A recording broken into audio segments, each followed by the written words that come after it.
Bismillahirrahmanirrahim. Assalamualaikum warahmatullahi wabarakatuh. Perkenalkan, saya Afsi, orang bodoh dan gila dari negeri ini. Izinkan saya untuk melanjutkan pembahasan tentang hadis Arba'in Nawawi. Disclaimer dulu, apa yang saya sampaikan di video ini adalah pembahasan dari apa yang telah saya pahami dari hadis ini. Jadi pembahasan ini bersifat sangat subjektif. Oke, kita mulai masuk ke isi dari hadis ke-16. Judulnya adalah larangan untuk marah. Nah, kita bahas dari sejarah atau bahasan hadisnya. Nah, hadis ini disampaikan oleh Abu Hurairah radhiyallahu anhu bahwa seseorang laki-laki berkata kepada Nabi Shallallahu alaihi wasallam, "Berilah aku nasihat." Beliau menjawab, "Jangan marah." Beliau itu terus mengulanginya beberapa kali, "Jangan marah." Nah, pelajaran yang bisa kita petik dari hadis ini, yang pertama yaitu tentang perbuatan untuk masuk ke dalam surga.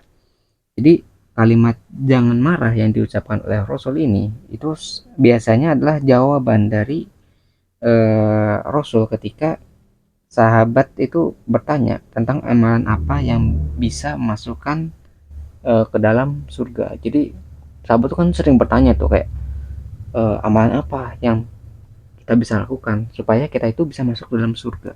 Nah, Rasul ini karena sering mendapatkan pertanyaan seperti itu, jawabannya itu seperti itu. Jadi jangan marah. Terus diulangi jangan marah. Atau jangan marah maka surga bagimu. La takdub walakal jannah. Seperti itu jawabannya tuh kayak jangan marah, jangan marah, jangan marah. Ketika para sahabat bertanya amalan apa untuk masuk surga, maka jawabannya biasanya ya itu jangan marah.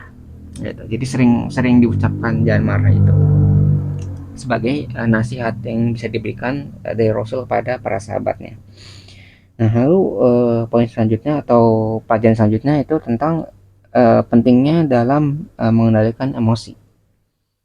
Jadi emosi itu bisa berdampak pada perbuatan. Perbuatan tuh secara fisik ataupun lisan kita. Jadi kalau kita sudah marah nih, itu perbuatan dan lisan itu biasanya tidak bisa dikendalikan dalam akal sehat kita atau secara logika kita. Jadi kalau udah marah itu kalau mau berantem itu langsung berantem, nggak pikir panjang lagi langsung gerak anggota badannya, nggak mikir lagi. Ini kalau kita tunjuk, kalau orang yang lawan balik gitu atau orang yang lebih kuat dari kita itu bagaimana? Itu kita nggak mikir lagi, namanya udah marah kan. Ketika udah marah, pokoknya yang penting kita bisa memukul orang tersebut. Kalau kita udah marah, kita bisa teriak-teriak, kita bisa mengumpat, kita bisa merendahkan orang yang menjadi lawan kita. Itu kita nggak mikir, pokoknya kita langsung lawan, lawan, lawan gitu kan. Jangan sampai seperti itu. Jadi anggota badan kita bertindak, mulai kita langsung mengatakan kata-kata kasar misalnya. Seperti jangan sampai seperti itu. Karena ya kita harus ketahui bahwa emosi itu bisa mengesampingkan yang dinamakan akal sehat atau logika kita. Yang harus kita mikir nih, kalau kita ngomong kasar gini, nanti yang jadi yang awalnya ya masalah kecil itu bisa menjadi masalah yang lebih besar. Kita nggak mikir ke depannya seperti apa. Atau yang awalnya hanya masalah kecil yang hanya apa ya sepele lah. Tapi karena udah main tangan, udah main pukul-pukulan, hasilnya malah masalah yang lebih besar, menjadi kayak yang awalnya satu orang yang lainnya jadi ikut marah jadi dua orang tiga orang jadi satu kelompok dan akhirnya susah dikendalikan gitu. Yang awalnya jadi amarah menjadi masalah yang mungkin tidak bisa ditangani dengan mudah lagi gitu. Yang awalnya bisa minta maaf nih kayak oh maafin ya tadi ya misalnya salah ngomong gitu, itu udah nggak bisa lagi karena sudah melampaui batas gitu kan. Jadi bisa di apa ya samakan atau diartikan bahwa kemarahan itu bisa menjadi sumber dari segala keburukan. Jadi yang awalnya kecil menjadi sesuatu yang besar gitu gara-gara amarah. Yang awalnya bisa ditangani dengan logika, tapi karena emosinya itu mendahului, maka akhirnya menjadi masalah yang lebih besar lagi, lebih parah lagi dan sangat sulit untuk ditangani. Jadi bisa disebutkan bahwa kemarahan itu menjadi salah satu sumber dari keburukan. Keburukan entah itu lisan, entah itu dari fisik gitu kan. Semuanya gitu. Bisa dari amarah itu. Lalu selain kita bisa pentingnya mengendalikan emosi, salah satu pelajaran penting lainnya adalah bahwa sabar itu merupakan solusi yang terbaik gitu. Jadi sabar itu menjadi solusi dari emosi kita. Jadi sabar itu bisa diartikan kayak kebalikan dari amarah. Jadi dari sumber kebaikan. Ketika kita sabar, jadi sabarnya. Misalnya yang awalnya kita mau marah-marah, mau teriak-teriak, tapi kita sabar dulu, tahan dulu, kita mikir. Kalau kita teriak-teriak, masalah nggak selesai, malah nanti malah adu mulut jadinya kan. Jadi malah teriak-teriak yang diutamakan, yang paling kencang yang menang gitu, yang paling kencang yang paling benar gitu. Jadi bukannya menyelesaikan masalah, malah ujungnya malah adu suara, adu volume gitu, yang paling kencang yang menang gitu. Padahal ketika main kencang-kencangan belum tentu isinya tuh ada di sana, maksudnya kayak solusinya ada dalam teriak-teriakan tadi gitu, yang harusnya tersampaikan dengan baik nih, kayak harusnya disampaikan dengan baik gitu ya, dengan suara yang nggak apa ya, nggak kencang-kencang gitu. Tapi karena kitanya emosinya apa ya, melebihi kemampuan kita, kita teriak-teriak yang harusnya disampaikan dengan baik, malah ditolak oleh lawan kita gitu, atau orang yang berselisih dengan kita. Kalau disampaikan dengan baik, dengan senyuman, dengan ya sopan santun gitu kan, kayaknya poinnya lebih mudah untuk diterima, kita lebih dewasa juga terlihatnya gitu. Kalau misalnya yang teriak-teriak itu kan biasanya anak kecil, anak yang masih belum apa ya, dewasa gitu kan. Kalau misalnya kita mendahulukan kayak emosi kita, jadi kita nggak kelihatan dewasa, nggak kelihatan profesional ketika kita itu marah-marah gitu. Jadi ada patah juga bahwa orang yang kuat itu bukanlah orang yang pandai berkelahi, pandai bergulat gitu, bukan bukan orang yang pandai berantem lah. Tapi orang yang kuat itu adalah orang yang bisa menguasai dirinya ketika dia itu marah. Jadi kalau orang yang kuat tuh bukan yang tadi gulat, bukan bukan jago gulat, jago berantem gitu kan, bukan seperti itu. Tapi ketika dia marah, dia mampu menahan emosinya, mampu mengendalikan emosinya gitu. Jadi jangan sampai emosinya itu mengendalikan dirinya gitu. Itulah orang-orang yang kuat sebenarnya gitu. Jadi orang yang lemah berarti orang yang tidak bisa mengendalikan emosinya. Jadi emosinya itu mengendalikan apa yang dia lakukan. Nah, itu sangat berbahaya gitu. Kalau misalnya emosinya mengendalikan dirinya, maka apa yang pertama kali dipikirkan itu apa yang dia akan lakukan. Kalau misalnya pikiran dia pukul, langsung dipukul. Dia pikiran untuk teriak-teriak, maka apa yang dilakukan itu langsung teriak-teriak gitu. Jadi nggak dipikir panjang ke depannya bagaimana. Nah, lalu di sini juga kita bisa mencari solusi untuk meredam amarah. Jadi kan kalau kita marah nih, pasti butuh cara untuk mengurangi atau meredam amarah tersebut. Nah, di sini yang pertama yaitu kita bisa meminimalisir dulu nih, atau setidaknya menghilangkan penyebab dari marah. Jadi kita bisa setidaknya mengalihkan kemarahan tadi gitu. Jangan sampai amarah itu keluar. Misalnya kita marah ke satu hal, nah satu hal ini kita alihkan dulu supaya amarah ini tidak memuncak gitu, tidak keluar dari diri kita bisa menahannya. Jadi dialihkan, diminimalisir ataupun dihilangkan supaya amarah itu tidak memuncak dan keluar gitu, entah dalam bentuk perbuatan ataupun dalam lisan kita gitu. Jadi dikurangin dulu nih apa yang menjadi masalahnya, jadi penyebab amarahnya itu apa gitu, jangan sampai itu tuh menjadi lebih kuat lagi, dikurangin ataupun dihilangkan. Lalu setelah itu kita harus bisa mengingat dampak atau bahaya dari kemarahan. Jadi kalau kita udah mikir ya, logika udah digunakan, dampaknya bagaimana, bahayanya apa, itu kita akan ragu untuk mengutamakan emosi.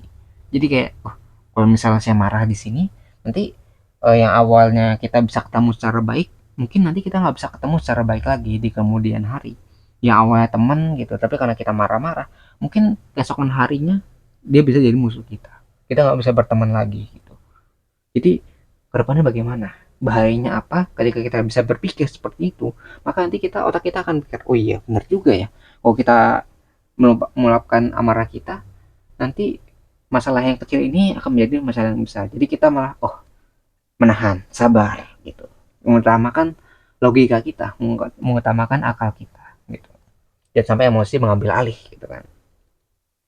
Lalu selain ikhtiar dari diri kita nih, kayak kita berpikir kan menggunakan akal kita juga mencari perlindungan kepada Tuhan yang Maha Kuasa. Jadi kayak membaca misalnya ta'awuz gitu, kita minta perlindungan, ya Allah gitu, auzubillahi minasyaitonirrajim, itu kayak auzubillahi minasyaitonirrajim atau ta'awuz itu kita minta perlindungan dari bisikan setan yang terkutuk, kan. Jadi ketika kita udah ikhtiar nih, kita udah mikir, kita sudah menahan, kita juga minta bantuan yang maha kuasa. Jadi nggak cuma dari dalam diri kita, tapi dari kekuatan yang maha atau maha besar itu. Kita minta kekuatan untuk melindungi diri kita supaya kita bisa menahan emosi kita atau membuat kita lebih sabar supaya tidak meluap lah emosi kita. Jadi kita minta bantuan dari Allah gitu. Nah, selain kita minta bantuan dari Tuhan Yang Maha Kuasa, kita juga bisa mencari posisi yang pas juga. Jadi kan kalau emosi itu kan posisi itu sangat menentukan. Yang awalnya duduk, kalau kita marah biasanya kan berdiri kan, kayak yang awal duduk nih santai kan. Tapi ketika udah marah-marah itu ada yang langsung berdiri kan, langsung berdiri terus tambah teriak-teriak lagi, tambah kencang lagi gitu, tambah di luar kendali gitu. Ada yang sampai mungkin naik kursi, naik meja dan sebagainya. Itu kan kalau udah emosi seperti itu. Maka cara terbaik adalah kita mencari posisi yang lebih rendah dari posisi ketika kita marah. Misalnya saat berdiri, ketika kita marah saat berdiri, kita mengambil posisi duduk. Nah, ketika kita saat duduk itu marah, maka ambillah posisi berbaring gitu. Jadi cari posisi yang lebih rendah dari posisi marah. Jadi ketika kita posisinya tinggi, kita rendahin lagi. Ketika masih marah, maka cari posisi yang lebih rendah lagi.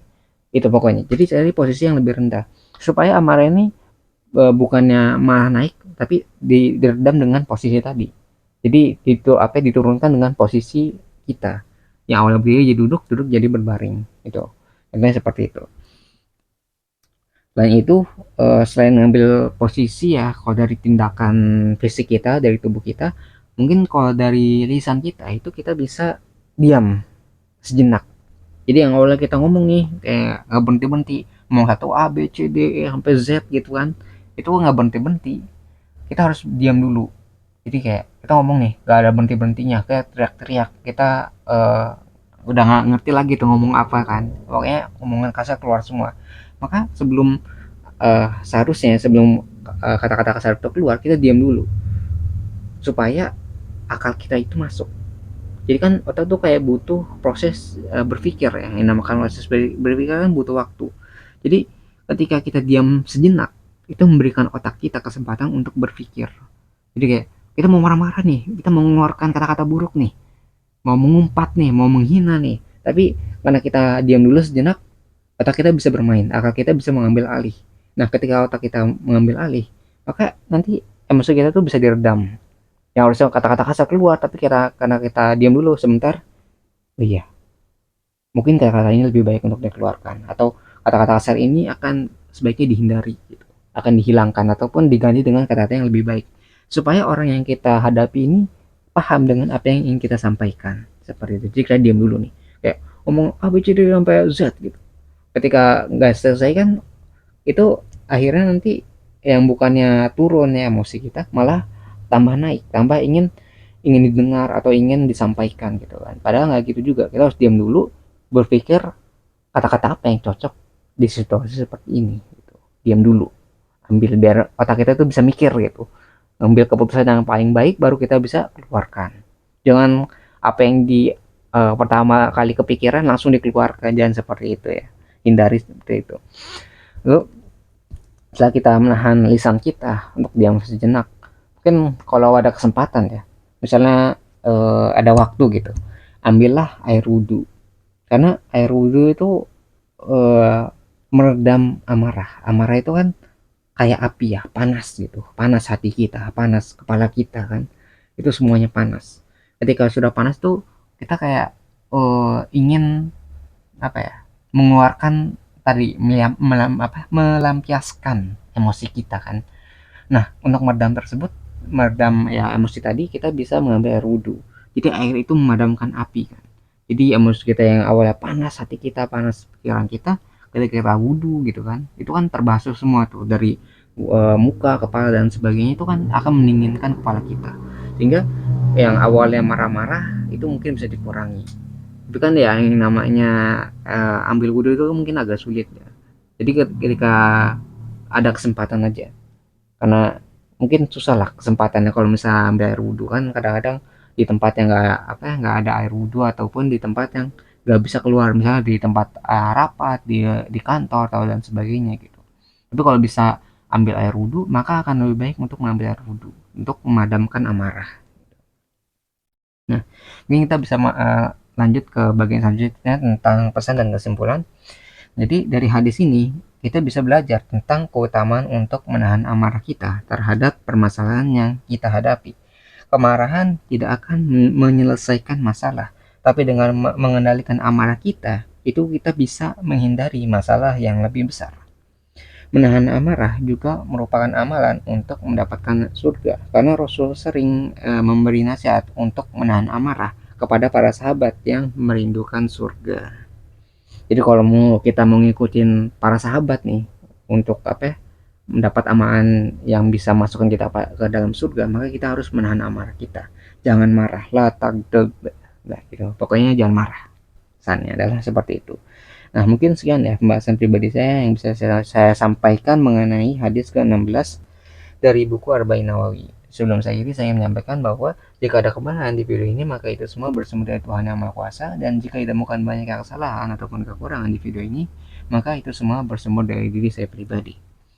Di channel kita juga ada moto, jangan didengar, jangan dipercaya, ragukan segala pilihan, dan selalu buktikan bahwa pendapat saya itu salah. Lalu jelaskan di mana letak kesalahannya. Saya menunggu jawaban Anda, wahai orang-orang pintar dan waras luar sana, karena orang yang bodoh dan gila ini sangat membutuhkan bantuan kalian. Terima kasih bagi yang sudah menyimak. Semoga bisa bermanfaat videonya. Saya akhiri dengan kalimat wassalamualaikum warahmatullahi wabarakatuh. Saya Afzi pamit undur diri. Kita ketemu lagi di pembahasan selanjutnya. Insya Allah.